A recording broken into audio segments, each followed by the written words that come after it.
Bible గ్రంథంలో marks వార్త 5వ అధ్యాయం 41వ వచనం. యాయూరు అని తెలుగులో ఉంది, జైరస్ అని ఇంగ్లీష్లో ఉంది. ఆయనకు 12 సంవత్సరాల అమ్మాయి ఉండేది. ఒకే అమ్మాయి. ఆ 12 సంవత్సరాల అమ్మాయికి జబ్బు చేసింది, చనిపోయింది. అంతా ఏడుస్తూ ఉన్నారు. ప్రభువును ఆహ్వానించినారు. ప్రభువు లోపలికి వెళ్ళి ఆ అమ్మాయి శవము దగ్గర నిలబడి ఆయన మాట పలికెను. ఆయన మాటల్లో ఏముందని మనం నేర్చుకుంటున్నాం? జీవం. ఏమన్నాడు? తలితాకుమి అని అరామీ భాషలో అన్నాడు. అంటే తెలుగు భాషలో ఏమంటాం? చిన్నదానా లెమ్ము అన్నాడు. ఆయన మాటలో జీవం ఉంది కాబట్టి చనిపోయిన అమ్మాయి లేచెను. కాబట్టి దేవుని గ్రంథం, ఆయన మాటలు జీవము కలిగినవి. లూకాసు వార్త 7వ అధ్యాయం 13, 14 వచనాలు. నాయిన్ అని ఒక గ్రామం ఉండేది. ఆ గ్రామంలో ఒక పేద విధవరాలు. ఆ విధవరాలుకు ఒకే ఒక కుమారుడు. వాడు యవనస్తుడు, మేబీ 24, 28 సంవత్సరాలు వాడు. కానీ ఆ వాడికి కూడా ఏదో జబ్బు చేసి చనిపోయినాడు. ఆ పేద విధవరాలు ఆ శవాన్ని కొంతసేపు, కొన్ని గంటలు పెట్టుకోగలిగింది. ఆ శవములో దుర్వాసన ప్రారంభమైంది. కాబట్టి శవము సమాధుల తోటకి వెళ్ళాలి. సమాధుల తోటకు వెళ్తూ ఉంది. మార్గ మధ్యములో ప్రభు వారిని చూచినాడు. ఆమె ఏడ్చేది చూచి ఆయన ప్రేమతో కరిగిన హృదయుడై ఆ పాడె దగ్గరికి వెళ్ళి ఆయన నోరు తెచ్చి మాటలాడాను. ఏమన్నాడు? యవనస్తుడా లెమ్ము అన్నాడు. ఆయన మాటలలో జీవముండెను. కాబట్టి ఆ జీవము యొక్క ఫలితంతో ఆ చనిపోయిన శవము తిరిగి లేచెను.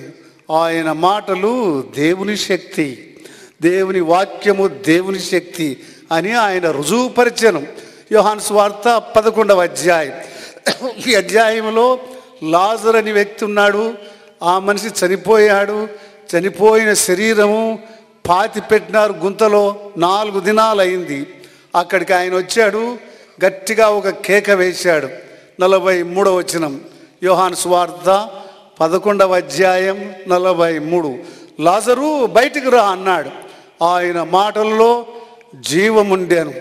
4 రోజులు చనిపోయి గుంతలో ఉండే మనిషి బయటికి వచ్చాను. కారణం ఆయన జీవము కలిగిన మాటలు కలిగిన వాడు. ఈ లోకంలో మేము గురువులమని, మేము దేవుళ్ళమని గప్పాలు కొట్టిన వాళ్ళు చాలామంది ఉన్నారు. ఎవరే కానీ 4 దినాలు సమాధిలో ఉండే వాడిని పిలిచి బయటికి రప్పించలేదు. వారి మాటల్లో జీవము లేదు. అవి చనిపోయిన మృతమైన మాటలు.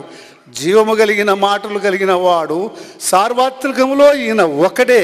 కాబట్టి దేవుని వాక్యము దేవుని శక్తి. అందుకని ఆయన మాటలు అలాంటివి. యోహాను సువార్త 5వ అధ్యాయం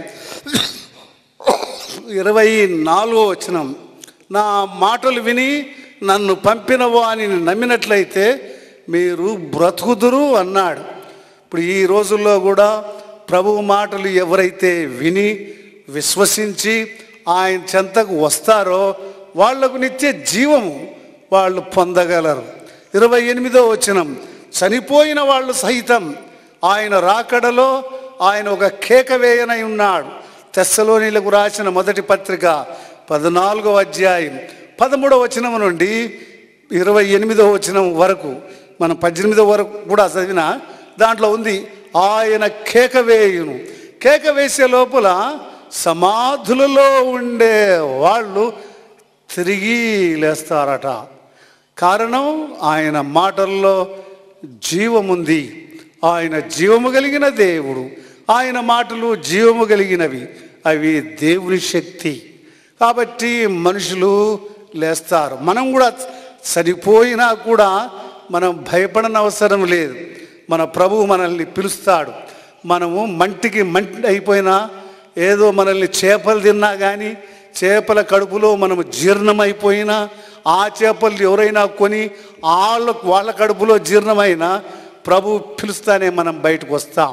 కారణం ఆయన మాటలు శక్తి కలిగినవి. ఆయన మాట దేవుని శక్తి. అందువల్ల అది రెండవది ఏమిటి? మొదటిదిగా అది దేవుని మాట.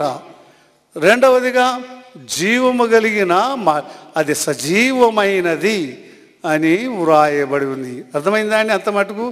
అందువల్ల బైబిల్ గ్రంథం అనేది అది ఏం తమాషా పుస్తకము కాదు, దేవుని వాక్కుల సముదాయం.